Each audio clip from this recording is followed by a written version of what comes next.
Hello everyone. इस video पे हम लोग काफ़ी इम्पोर्टेंट टॉपिक स्टडी करेंगे और टॉपिक का नाम है moving coil galvanometer.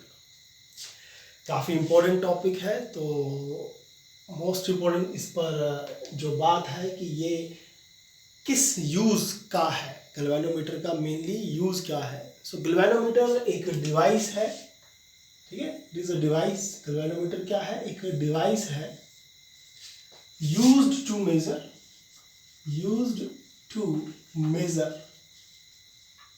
small amount of current, okay, small amount of current। ठीक है जी। तो बेसिक इंट्रोडक्शन में आ गया कि इसका काम क्या है। तो इसका काम है काफ़ी स्मॉल अमाउंट ऑफ करंट को मेजर करना। गैल्वेनोमीटर आपने एमीटर भी सुना होगा, वो भी करंट मेजर करने के काम आता है, लेकिन दोनों में डिफरेंस ये है कि गैल्वेनोमीटर से हम लोग small amount of current measure करते हैं, इसलिए स्मॉल वर्ड का यहाँ पर काफ़ी महत्व है। जैसे फॉर एग्जांपल आप लोग मान लीजिए 10⁻⁻⁶ की फॉर्म में करंट हो, विच इज़ माइक्रो में फॉर्म में हम लोगों की करंट की वैल्यू हो, या सेकंड हो सकता है कि नैनो की फॉर्म में अगर करंट की वैल्यू हो। तो अगर इस तरह से स्मॉल अमाउंट ऑफ करंट है तो डिवाइस जो हम लोग यूज़ करेंगे गैल्वेनोमीटर यूज़ किया जाएगा। जबकि अगर करंट एम्पेयर में हो, सिंपल 1 एम्पेयर 2 एम्पेयर का, तो हम लोग एमीटर का यूज़ करते हैं। तो गैल्वेनोमीटर क्या है? It is a device use to measure small amount of current. Then बात आती है कि ये डिवाइस किस तरह से काम करता है, किस सिद्धांत के ऊपर काम करता है। What is the principle of this galvanometer? Galvanometer का प्रिंसिपल क्या है कि when a current carrying circular current carrying loop, okay, that can be circular और that can be rectangular, okay, कोई भी शेप की जब current carrying loop placed in uniform magnetic field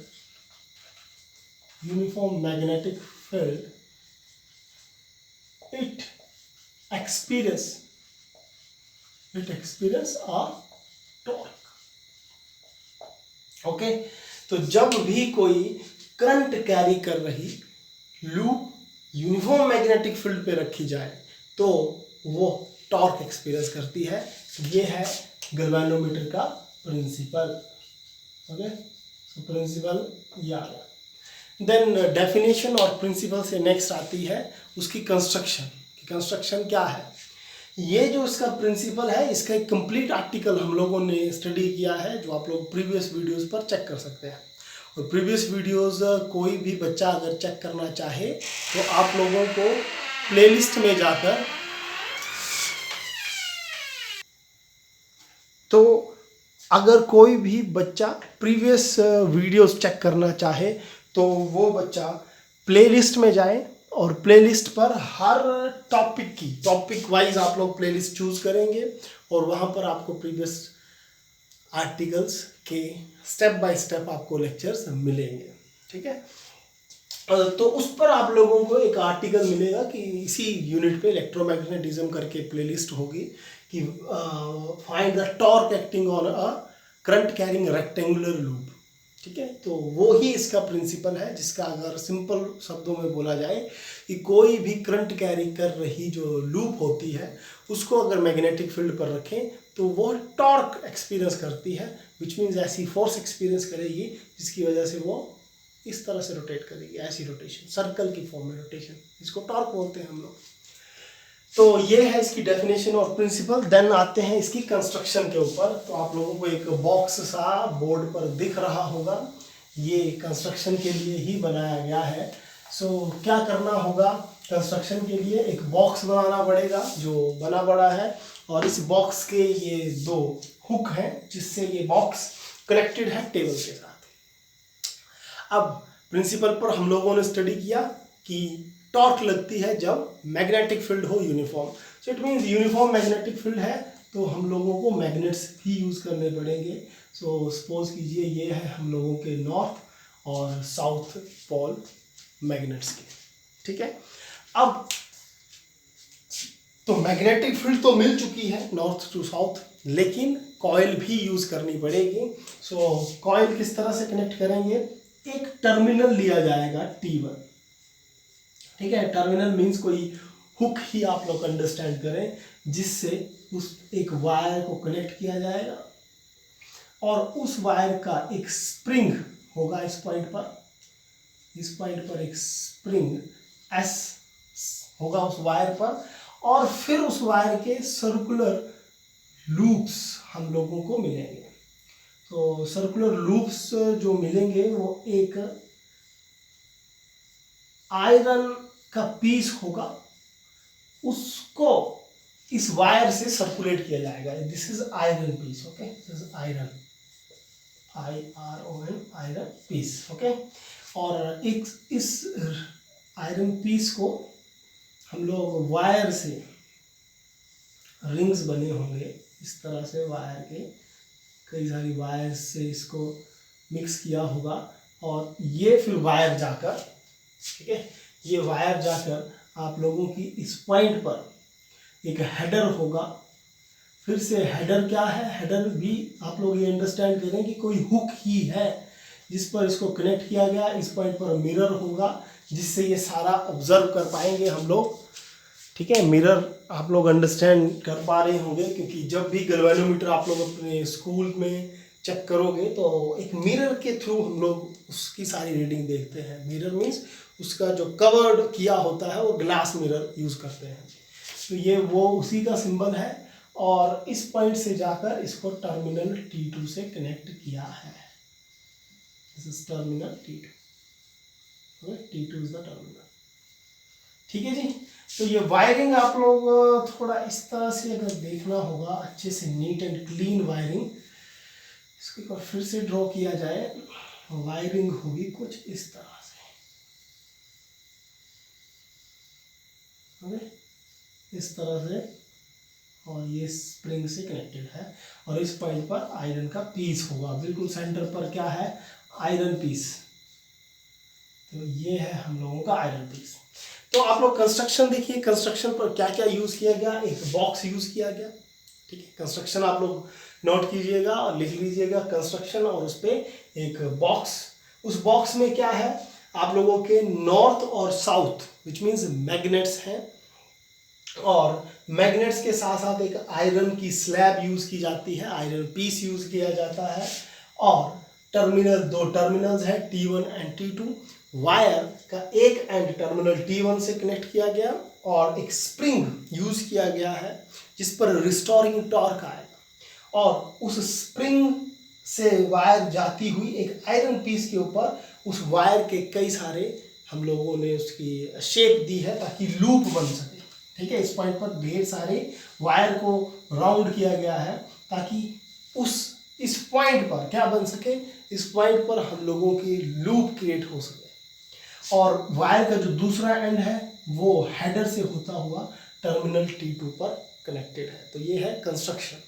अब मेन बात आती है कि वर्किंग किस तरह से होगी।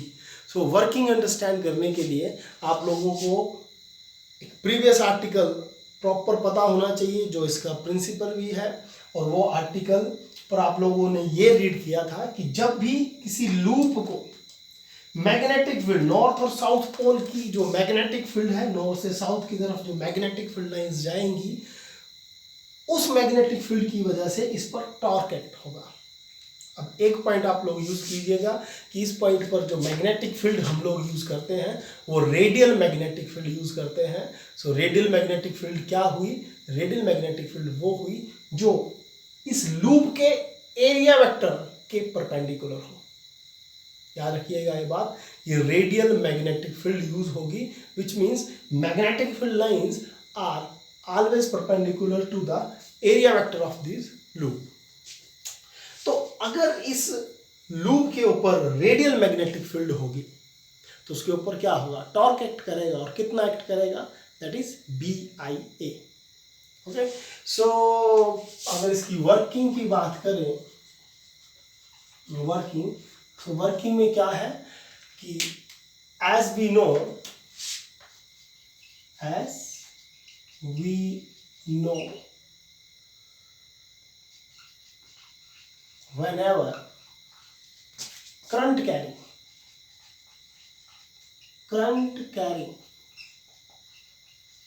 loop, this is wire in which current I is flowing, ठीक है, इस वायर से आपका करंट I पास कर रहा है. So whenever current carrying loop placed in magnetic field,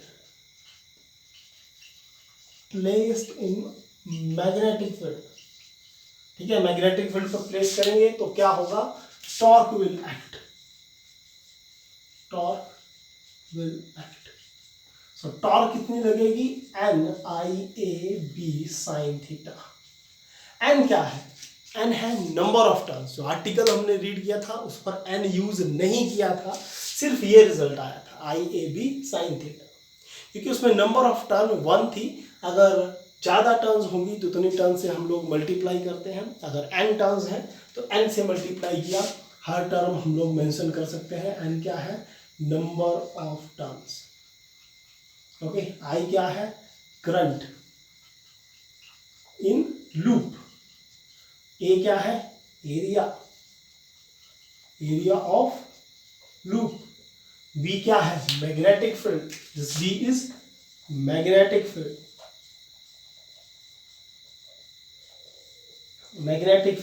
और थीटा क्या है, थीटा इज एंगल. किसका angle, angle between area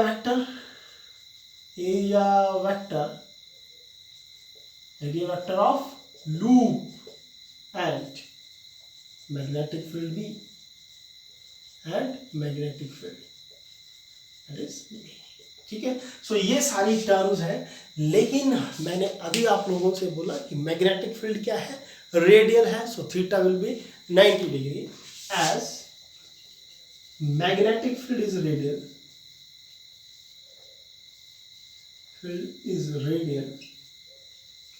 theta will be equal to 90 degree. Okay, so radial magnetic field क्या हुई, जब एरिया वेक्टर और मैग्नेटिक फील्ड लाइंस 90 डिग्री पर हो. So torque act will be NIAB. Okay, और reason because sin 90 equal to 1, क्योंकि theta 90 है तो NIAB आ गया. इस पॉइंट पर आप लोग 90 पुट करेंगे और 91 होगा. इस करके टॉर्क कितनी लगेगी. तो इसका मतलब क्या हुआ कि ये जो लूप है, नॉर्थ और साउथ जो हम लोगों ने मैग्नेट्स यूज किए, उसकी वजह से इसके ऊपर टॉर्क लगेगा और वो इस तरह से रोटेशन स्टार्ट करेगा. यही मतलब हुआ, टॉर्क का मतलब है रोटेट करना. अब आप लोग ये स्प्रिंग देख पा रहे होंगे इस पॉइंट पर, तो आप लोग खुद ही अंडरस्टैंड कीजिए कि स्प्रिंग के साथ क्या होगा अगर ये सारी अरेंजमेंट ऐसे रोटेट करेगी. तो स्प्रिंग पर रिस्टोरिंग टॉर्क क्रिएट हो जाएगा, क्योंकि वायर तो रोटेट करेगी, उसके साथ उस स्प्रिंग पर भी रोटेशन का इफेक्ट होगा और उसकी वजह से एक टॉर्क रिस्टोर हो जाएगा उस स्प्रिंग के ऊपर, और उसी टॉर्क को हम लोग बोलते हैं restoring torque. So restoring torque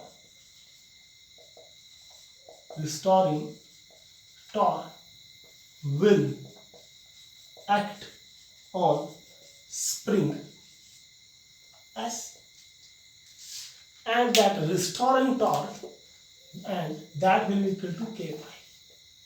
Okay, where K is spring constant and phi is deflection of the spring. Okay, where K is equal to spring constant.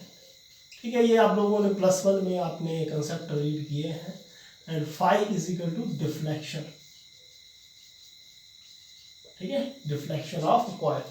सो दो इक्वेशंस आप लोग अगर देखेंगे, ये वाली इक्वेशन, इस पॉइंट पर टॉर्क आया NIAB, और रिस्टोरिंग स्प्रिंग पर जो टॉर्क आया that is equal to K phi. अब दोनों ही टॉर्क है, ये दोनों ही इक्वेशन 1 इसको मान ले, दिस इज इक्वेशन 1, और इसको इक्वेशन 2 मान ले. दोनों ही क्या है, टॉर्क है. So it means equation 1 will be equal to equation 2. So from equation 1 and 2 we get that both the equations are telling about the torque. So it means both the equations are equal. Okay, so equate equation 1 and 2. From equation 1 and 2 we get, ठीक है जी। सो क्या मिला कि जो torque है NIAB that is equal to K और इस point से अगर I की मैं वैल्यू पता करूँ, ठीक है, अगर I की वैल्यू पता की जाए तो वो आएगा K ओवर NAB और ये K over NAB is directly proportional to 5, ठीक है। ये K कांस्टेंट है and number of turns constant value होगी कि 2 टर्न है, 3 है, 4 है, एरिया फिर से फिक्स्ड है, बी मैग्नेटिक फील्ड लाइन भी कांस्टेंट है। तो इस करके ये I जो हुआ that is directly proportional to 5 और 5 क्या है, डिफ्लेक्शन। सो इट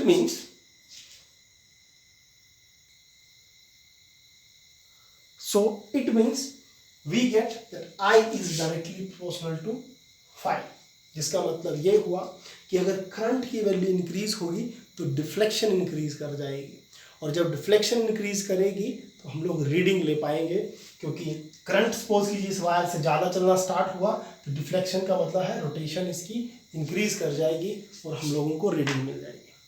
अब कुछ बातें इस पर ये आती हैं कि मूविंग कॉइल गैल्वेनोमीटर के यूज़ क्या क्या है, तो बिल्कुल शॉर्ट में बताएंगे और बाकी नेक्स्ट अच्छे से हम लोग नेक्स्ट वीडियो पे स्टडी करेंगे।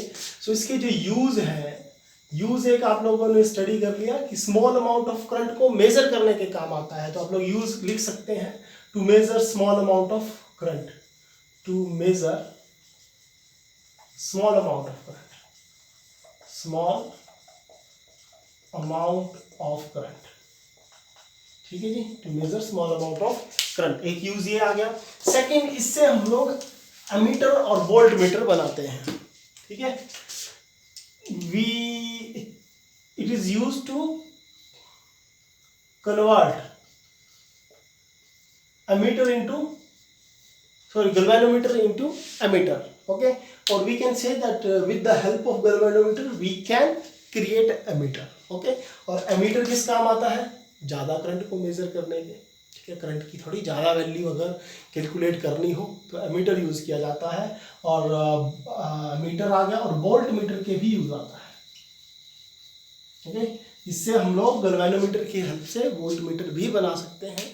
सो कैसे एमीटर बनता है, कैसे वोल्ट मीटर बनता है, वो हम लोग नेक्स्ट वीडियो पे स्टडी करेंगे। और गैल्वेनोमीटर का एक यूज़ आपको और बताऊं जो आपने प्रीवियस वीडियोस पे या प्रीवियस अपने चैप्टर्स पे स्टडी किया होगा, वो है व्हीटस्टोन ब्रिज। व्हीटस्टोन ब्रिज का जो सेंटर से वायर गई थी उस पर भी आपने गैल्वेनोमीटर यूज़ किया था, ठीक है। सो व्हीटस्टोन ब्रिज पर भी हम लोग इसका यूज़ करते हैं, आप लोग लिख सकते हैं 4th point, it is used in Wheatstone bridge. तो नेक्स्ट वीडियो पे हम लोग स्टडी करेंगे कि वोल्ट मीटर और एमीटर किस तरह से बनता है और उसके यूज़ क्या है। आई होप आप लोगों को आर्टिकल अच्छे से समझ आया होगा। अगर फिर भी कोई पर्टिकुलर डाउट है तो आप लोग ज़रूर कमेंट करें। So thank you so much.